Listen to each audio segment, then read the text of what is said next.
Hello, Firefly 515. This is a response to your general response to us atheists.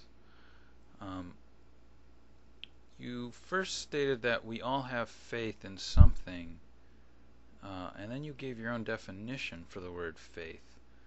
And you said we have faith in a chair not collapsing, or car starting, or faith that your wife won't cheat on you. I mean, this is a problem because it doesn't apply to me, that's for sure.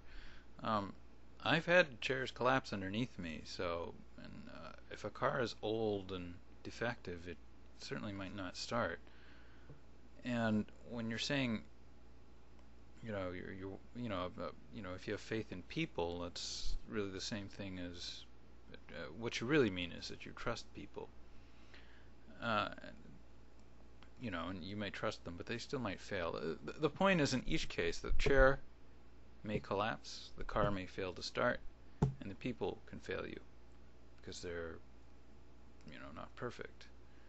So I don't, the faith doesn't mean anything to me in those cases, especially if faith allows for the opposite thing to happen. I mean, and whatever. I don't have any faith or belief, at least not according to the ordinary dictionary definitions. You say you want to look for common ground, but first thing you have to realize is, at least for most, at least for this atheist, you're going to have to leave belief and faith behind. Otherwise, you're not going to find common ground with me. So, if I could give a kind of bizarre example. If you burn your hand on a stove because the element's turned on and you touch it, the pain will keep you from ever trying to do that again. Okay. So with me, belief and faith have the same, the pain that you feel in your hand is the same as what belief and faith feel like to me when I'm thinking about things. Basically, faith my worldview does not accept faith as being a rational state of mind, really. Okay. Then you went on to talk about your miracle, about you being saved in your car. Okay. First of all, this story that you're telling us, while interesting, is not evidence of a higher power. The only thing it's really evidence of is that we don't have a clear picture of what has happened. You were in a depressed state of mind when the incident apparently happened, and you're currently in a religiously indoctrinated state of mind. Now, you want to imagine what it's like in the shoes of an atheist. Imagine what that sounds like to an atheist. I'm not seeing, sound mind in any of that. So if you're telling me a story and there's no sound mind producing the story, what does that mean to me? I mean, the idea of false memories and so on are well documented by today's standards. I mean, I don't know, you can go look this stuff up on the internet. And even if it happened as you suggest, I mean, why did you ascribe it to the existence of God? And why wasn't it Satan, Zeus, or something else? Okay, so I don't doubt that you believe the story as you told it.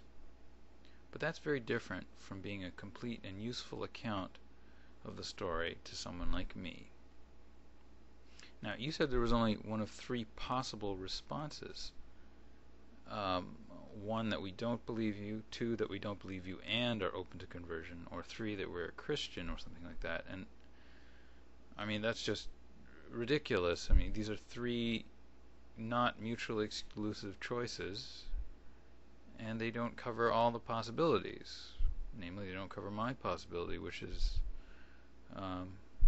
that you believe it There's something about this story that we don't understand, we don't have real testimony about, and that it's irrelevant anyways. Also, you are betraying your real purpose here. I mean, you said you want to open up a dialogue with atheists, and yet you're clearly indicating here that your purpose here is to try and convert atheists. I mean, do you understand that these are two different kinds of things? I mean, it means that you don't really accept atheists for who they are. Your only purpose is for dialoguing with atheists is to convert them.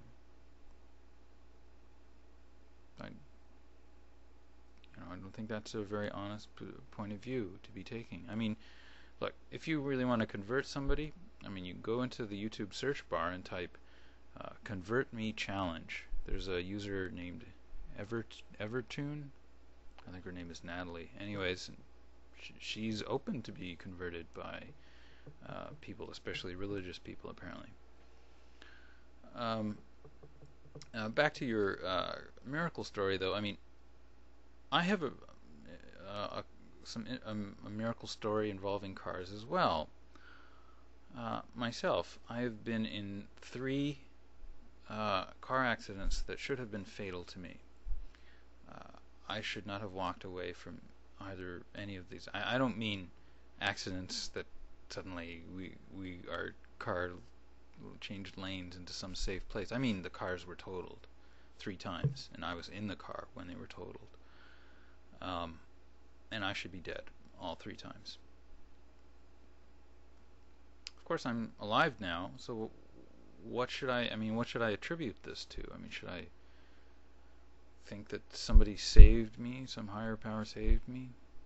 No, I just got lucky. That's it. I mean, if anybody saved me, it was Ralph Nader. Of course, I don't pray to him. I just vote for him. Okay, and finally, you say something in the end that you can't prove a negative. I first of all would like to point out that, having generic responses to atheists is not going to work, because atheists are unique and have different takes on things. A lot of these atheists do say that you can't prove a negative. I am not one of them. I'm a mathematically trained person. If you wish to prove a negative, you simply show that the contrapositive is a contradiction, or leads to a contradiction.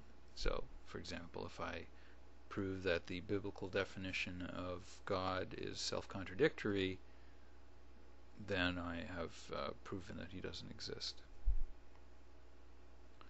Anyways, those are just my thoughts. To be later.